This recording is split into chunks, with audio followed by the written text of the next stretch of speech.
সাত সকালে দরজা খুলতেই দর্শন মিলছে ময়ূরের। গ্রাম বাংলার এই চিত্র সচরাচর দেখা যায় না।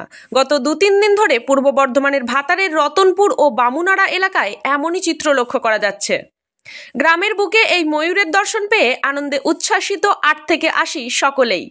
স্থানীয় সূত্রে জানা যায়, পূর্ব বর্ধমানের ভাতারের বামুনাড়া হাটতলার একটি গাছে দেখা মিলেছে দুটি ময়ূরের।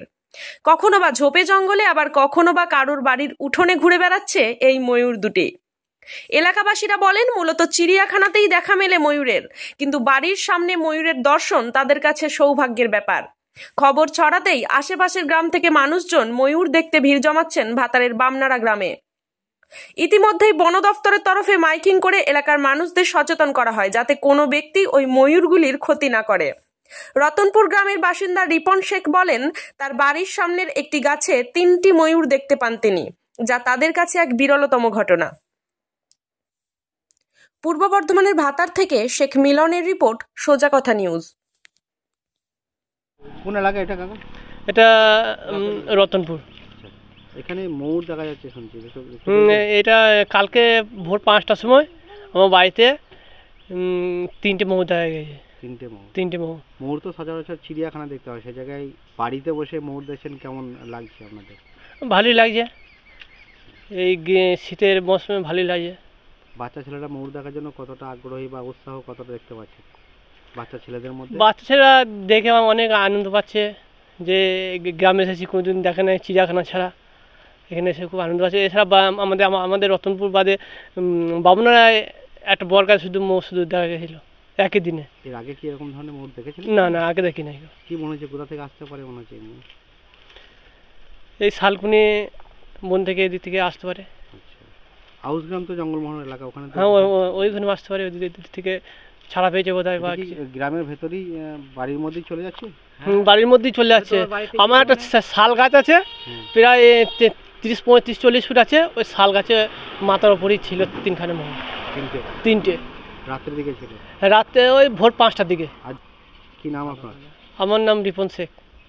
বাড়ি রতনপুর। এটা বামুনাড়া গ্রাম। কি দেখতে পাচ্ছেন এখানে?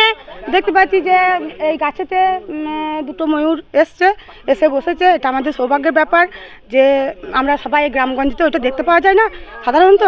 এবার ধরুন আমাদের গ্রামে এসছে, আমরা এটা দেখে খুব ভালো লাগছে দেখে।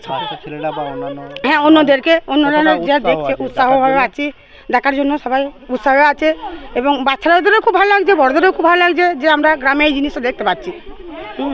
যে যাতে কোনো ক্ষতি না করে, বাচ্চা ছেলেরা সব ঢেলা যদি না মারে, হ্যাঁ, তাতে ক্ষতি যদি না হয় ওদের, এটাই চাইছি। কি নাম আপনার? আমরা বলতে পারবো না বলছি। আচ্ছা, এই আমরা প্রথম কথা আজকে এই দেখতে পেয়ে নিজেদেরকে খুব ভালো লাগছে, এবং বাচ্চা ছেলেরাও দেখছে, বা বৌঝি এখানকার সবারই হয়তো দেখার মতো সৌভাগ্য হয় না। তো যাই হোক, আমি একটা জিনিস বলবো যে বন দপ্তর এটার বিষয়ে ভালো ইনিশিয়েটিভ নেক, যাতে করে ও সম্মান যেভাবে এসেছে, তবে আমাদের গ্রামে সেইভাবে ওকে অতিষ্ঠ করা হয়নি। বাচ্চা ছেলের ব্যাপার বুঝতে পারছেন তো, তারা একটু আনন্দ পাচ্ছে। মানে যে পাড়ায় গিয়ে হাজির হচ্ছে, সেখানে বউ ঝিরা সব কাজকর্ম ছেড়ে এসে সবাই দেখতে আরম্ভ করছে। আমরা ভাবতে পারিনি যে বাড়ির পাশ থেকে পাচ্ছি আমাদের ময়ূর দেখতে পাবো। আমরা হয়তো দূরে দূরে গিয়ে কোথাও দেখেছি, কিন্তু এখানে অনেকেই হয়তো দেখেনি। হ্যাঁ, চিড়িয়াখানায় থাকে, সেই হিসেবে আমরা দেখতে পাই না। তো যাই হোক, খুব ভালোই লাগছে।